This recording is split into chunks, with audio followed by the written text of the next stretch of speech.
Hello guys! Hello! This is for Taurus. Welcome dito sa aking channel, Taurus. Alamin natin kung anong messages. Vibration, Dubai energy para sa inyong lahat. Limitless.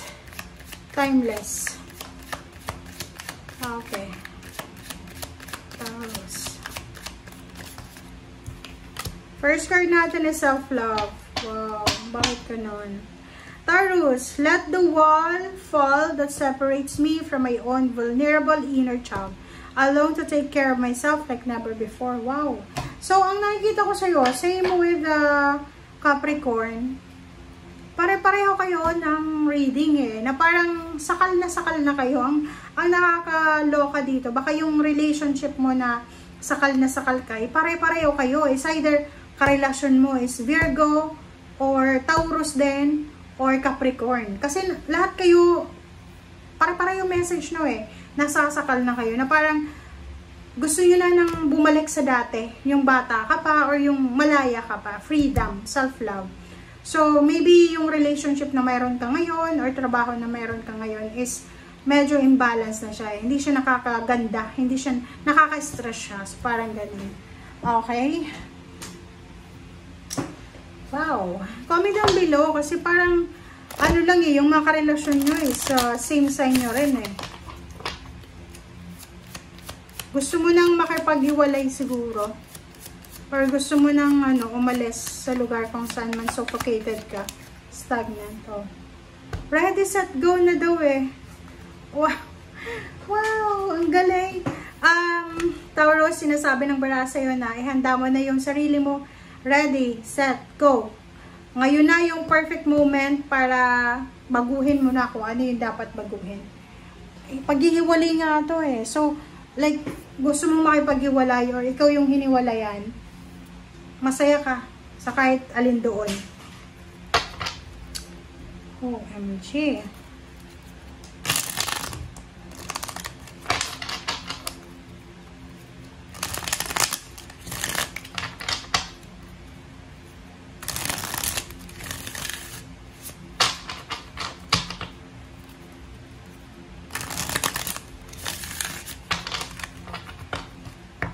Taurus.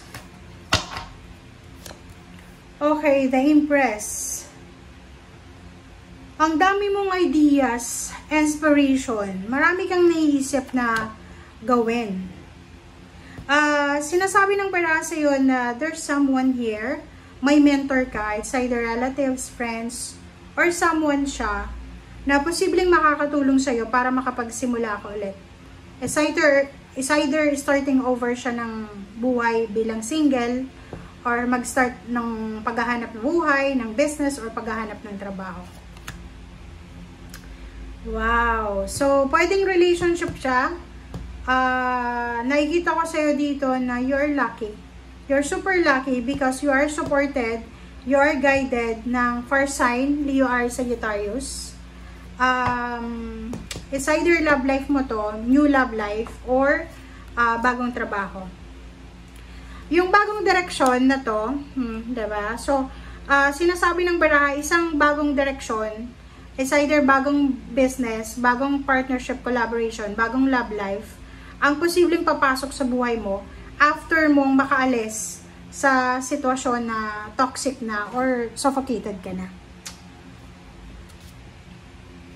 For once, meron ditong Taurus na ikakasal, meron ditong Taurus na posibleng magpapatayo ng bahay, merong Taurus na buntis or manganganak, meron ditong Taurus na magsisimula ng bagong trabaho niya or bagong business, meron ditong Taurus na posibleng siya ay susubukan niya na mag-move on, diba? Mag-move on, galing siya sa toxic na trabaho, toxic na relationship.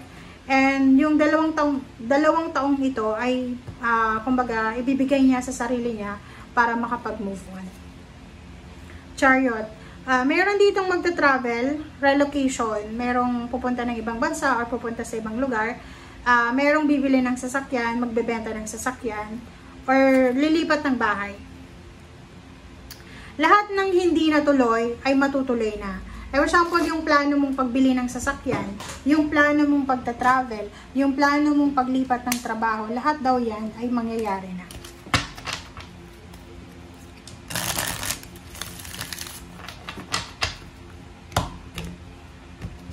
Grabe.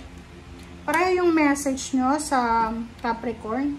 Okay, Page of Pentacles.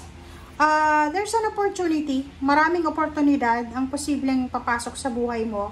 And isa sa mga oportunidad na to is yung pagpunta sa ibang bansa. Maybe dalawang countries or dalawang love life ang posibleng pagpipilian mo.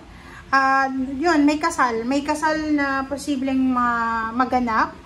Mayroong business partnership, may new contract signing, and nakikita natin dito, there's someone, may isang tao na susuportahan ka, poproteksyonan ka sa lahat ng bagay. It's either love life man yan or trabaho. Nine of Pentacles, lump sum of money, and strength. So, wish fulfillment siya eh. Meron kang minamanifest na financial na pangangailangan mo, maybe 9 years ago, 8 years ago, na posibleng ma-achieve mo siya, ma-accomplish mo siya 2027. Okay? Okay, oh, diba? So, this is a confirmation.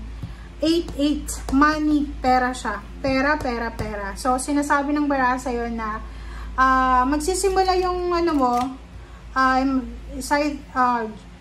December, January, February, March, April, May, June or May of 2026. Doon parang magiging maganda yung direksyon ng finances mo, lalo na ng love life. Good news, makinig ka sa sinasabi ng iyong intuition. Maraming balita ka, maraming information, communication, ang posibleng matatanggap mo. So, maraming good news ka na matatanggap. So, ihanda mo yung sarili mo. Sinasabi ng baraha, mag-focus ka sa future, mag-focus ka sa current situation mo. Let go of your past, okay? Iwanan mo na yung mga walang kwentang bagay na yan, yung mga traidor, mga taong hindi naman magdadala sa'yo ng happiness, okay? And mag-focus ka na sa new beginnings, magsimula ka sa ngayon, ibigay mo yung priority mo sa ngayon, okay?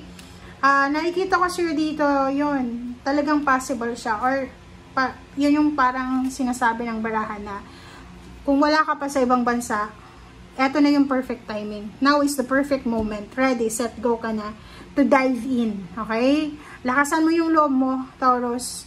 Yung December 1, 2025 hanggang December 1, 2027. Yan yung panahon na kailangan mong ihanda ang sarili mo. Maging strong ka. May future ka sa ibang bansa. Kung nasa ibang bansa ka na, lalo sa trabaho, sinasabi ng barahan na maraming opportunities ka na posibleng makukuha. And emotionally, sinasabi ng baraha sa'yo na magiging sobrang at peace ka. There's new baby or baby talaga siya. Mayroong mga tao na magdadala sa'yo ng happiness. May mga tao na makakatulong sa'yo para hindi ka na mapagod. May mga tao na posibleng makakatulong sa'yo para makaget over ka na sa kung ano man na mga misunderstanding, problema, or kung ano man na toxic na pinagdaanan mo. Okay? Thank you guys. Bye!